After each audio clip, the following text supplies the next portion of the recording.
Hello everybody, welcome to another training. No slacking, back again. We are back, and this time we're going to talk about macros 101 so that you know exactly what macros are, or macronutrients, just short term for it, for sustainable weight loss, to be able to get to your goals and know exactly what you should be eating on a day-to-day basis.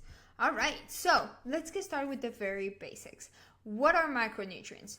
Macronutrients are what our bodies need in a large amounts to provide you the energy and the support of essential functions. Obviously, before I get any further into this training, macronutrients equals calories. So when we add all these three macronutrients together, that will equal your calories. And if you don't know what calories are, make sure to go check that training out before this one.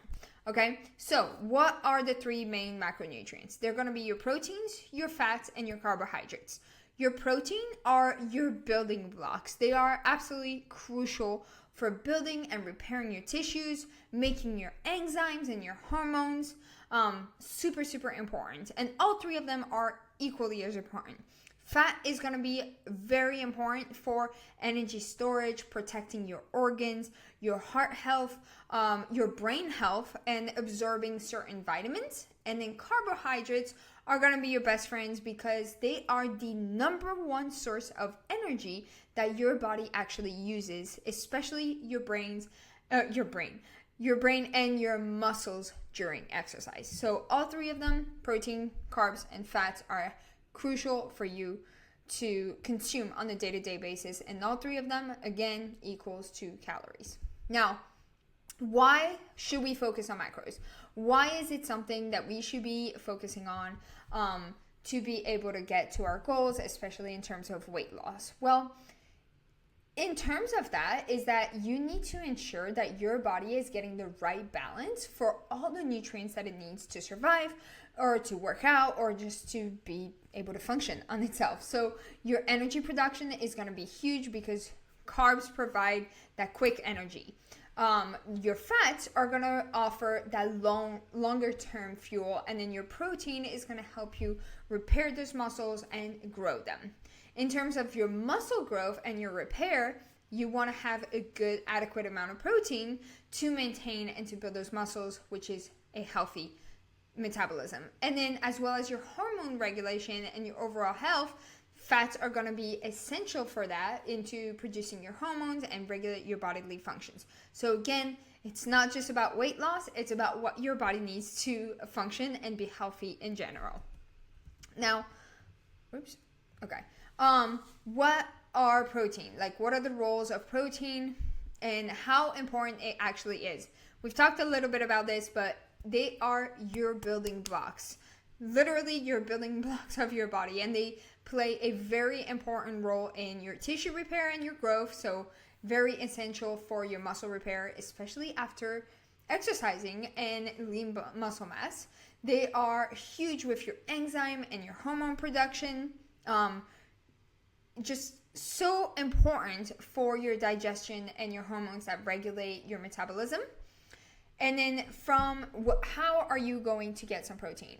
Lean meats, chicken, turkey, fish, eggs, dairy products, beans, lentils, tofu, even nuts have protein. If you think about it, any type of food that you're eating is going to have all three macronutrients in them.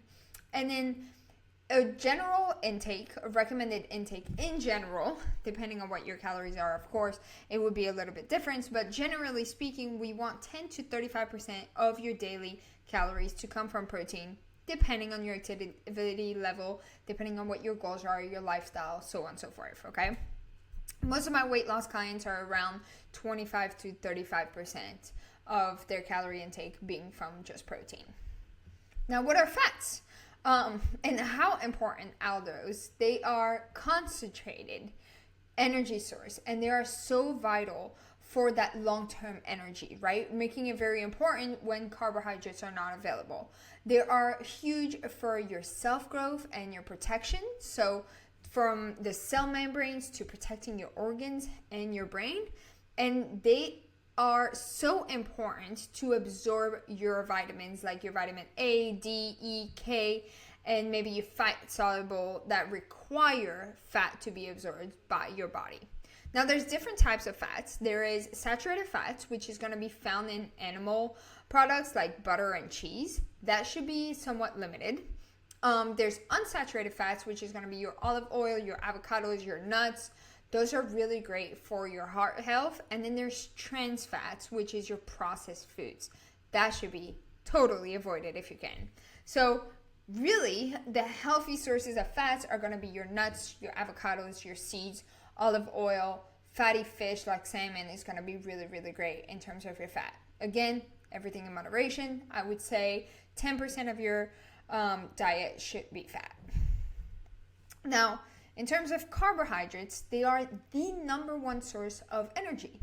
As much as people say carbs are bad, they are not. They are literally the most important thing that your body needs for high intensity exercises and just brain function in general. But there are different types of carbs. They are your simple carbohydrates, which is going to be your sugars that provide a quick energy burst, that spike your blood sugar level, which is going to be your candy, your soda, your baked goods. And then there's the complex carbohydrates, which is going to be providing you a sustained energy and high in fiber, which is your whole grains, your legumes, your vegetables. So you definitely want a little bit of both, definitely more complex carbs than anything else. And you want a type of carb that is strong in fiber as well. That's going to help you with digestion, helping your blood sugar levels remain normal, and promote that fullness, feeling full all the time, right? So the best sources are going to be your whole grains, your brown rice, your oats, fruits, apples, blueberries, and honestly any type of fruits, vegetables, and legumes, your beans, your lentils, things like that. And this should be between 30 to 40% of your calorie intake, again, based on what your goals are and things like that. Now, how do I calculate my macros? Well, first thing first, we need to know what is your basal metabolic rate. And again, if you don't know what I'm talking about, go back to our Calories 101 training. It's going to break down those things a little bit more. But your BMR essentially is the number of calories that your body needs to function in general, the basic maintaining bodily functions. Okay, so you need to know what your BMR is. With that, you're going to estimate your TDEE, which is your BMR multiplied by how much you are exercising on a day-to-day basis, and how active you are, again, depending on what your goals are. And then from there, you're going to determine what your macro breakdown is. So that is going to be, like I said, 40% of carbs, 30% of protein, 30% of fat, whatever works for you. This is exactly how I would do it for a weight loss client that is eating the right amount of calories in the first place. Okay, so let's say, for example, your TDEE should be 2,000 calories. How are we going to break it down into these macros? Well, we're going to take 40% of that and turn it into carbs, okay? 30% of that, turn it into calories, and 30% of that, turn it into protein, and then another 30 into fats. Now, I know I didn't write it on here, but 1 gram of carb equals 4 calories. 1 gram of protein equals 4 calories, and then 1 gram of fat equals 9 calories. That's why the number of grams is a lot smaller, but it's the same amount of calories because it is literally double. Now, we know how much food we should be eating. We know our macros breakdown. How the heck are we going to track all of this? MyFitnessPal is really great if you just want to use your phone. It's easy to log your phone to, and it automatically calculates your calories for you.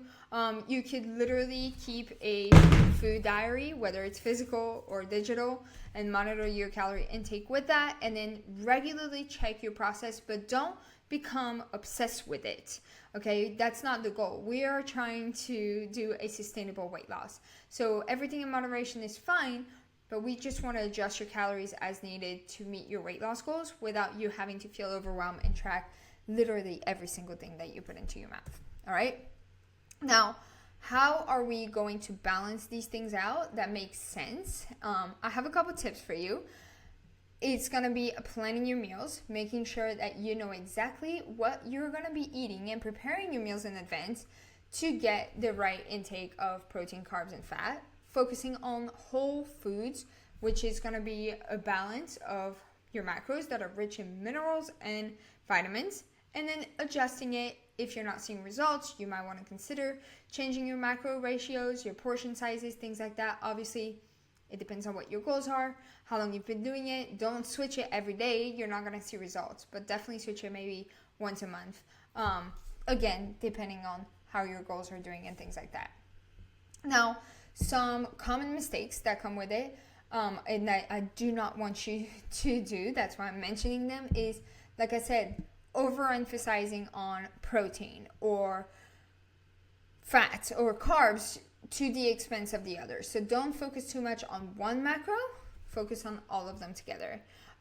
Definitely portion sizes are going to be huge, so don't ignore your portion sizes. Even if it's healthy foods, you might just eat too much calories and too much in quantities. And then don't overlook the hidden calories, which is your sauces, your dressings, your drinks. Those add up really, really fast. All right. So what are your next steps? Well, you know what calories are, you know what your macros are. So all you need to do is start tracking what you're currently eating so that you understand what your baseline is and know how much to add or retract. And then you're going to make small changes based on your progress every month, not every week, not every day, so because it's not going to be accurate. Okay. And then join our community. Everything is going to be in the description. If you want a free cheat sheet as well to know how much food you should be eating in the day, it's in the description. All you have to do is download it. And I hope this made sense. I hope you understand a little bit more about what calories are for sustainable weight loss. And I will talk to you guys in the next training. Peace.